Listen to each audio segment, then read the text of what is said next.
issues. Greetings, discreet defenders, and welcome back to the basement.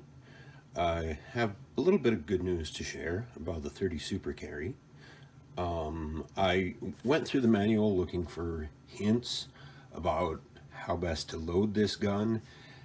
This manual is pretty generic. They use the same one for the 9mm as for the 30, obviously. So I found no useful clues there. But loading it with reading glasses on, with full light on it, I realized that there's a little bit of a trick to it that makes it just a tiny bit easier to load. And then there's another trick to it, which I didn't really think of, but you're dealing with effectively a double stack magazine here. So you can kind of treat it like a double stack mag. And yeah, I went through all the work to load it, and now I'm thumbing out 16 shells. These are just some Blazer Brass 115 grain. I picked those up on Midway USA.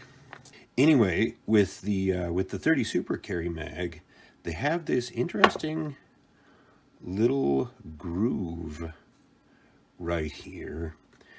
And when you load the bullets, if you start ahead of it, you definitely run afoul of that immediately. But if you tuck the rim of the case right in behind it, you actually you have a little bit of an advantage.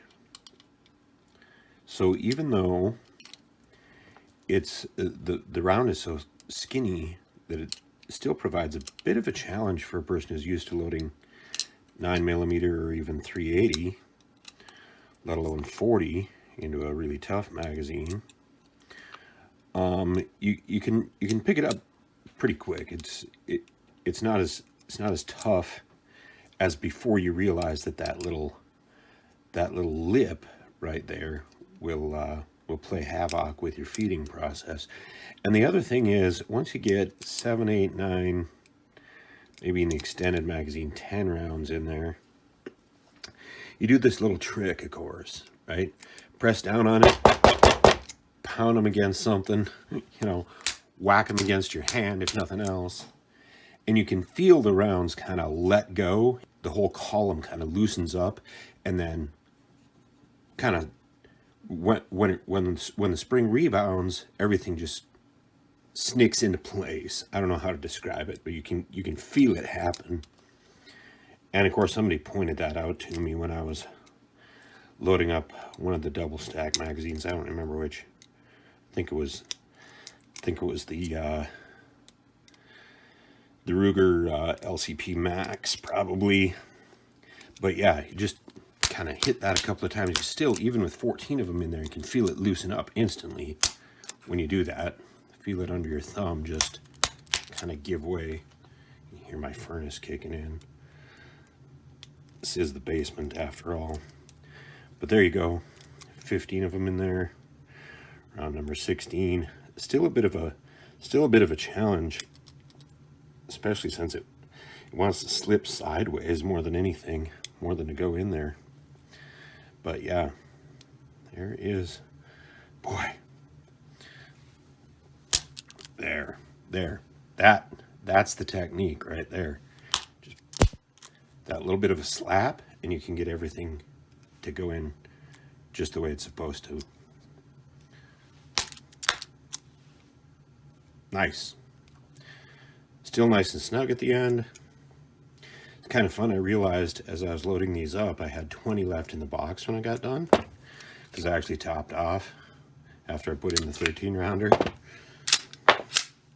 So there's 30 rounds. Safety on. I don't know, kind of bugs me when I have a round in the chamber.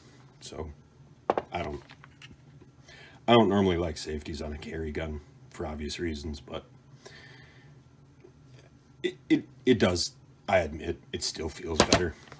All right, give this a little pound down, pop in round number 13 right behind.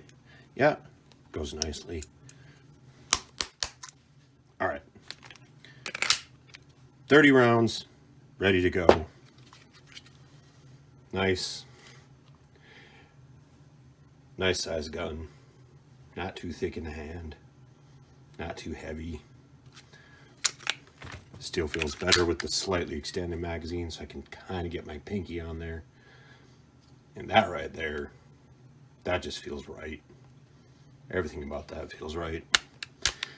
Make sure these things are seated. They're so tight. The springs are so tight. I kind of hope they loosen up, but on a good quality gun like a Smith & Wesson, the magazine springs probably won't loosen up much over time. Might do just a little though.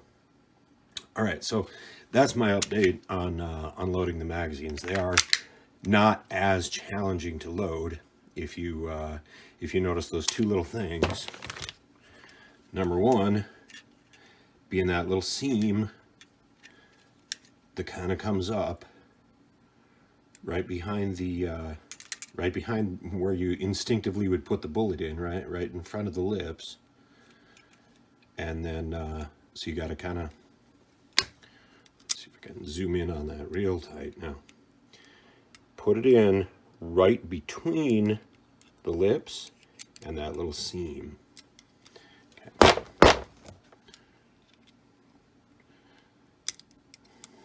Man, that top one is still tough to get in. But there it'll slip into place nicely. All right. So that's the trick. Those are the two tricks to getting these rounds in there. That little bit of a, the traditional double stack, tap down, and then the getting the back rim between the lips and the 30 super seam. I don't know what else to call it. I'm going to call it the 30 super seam in the magazine. Got to feed the rim in behind the 30 super seam, but in front of the lips there, the feed lips. So that's how you do those. That's the trick to it. Those are the two tricks to getting these magazines loaded without driving yourself nuts or making yourself think you're a bitch. All right.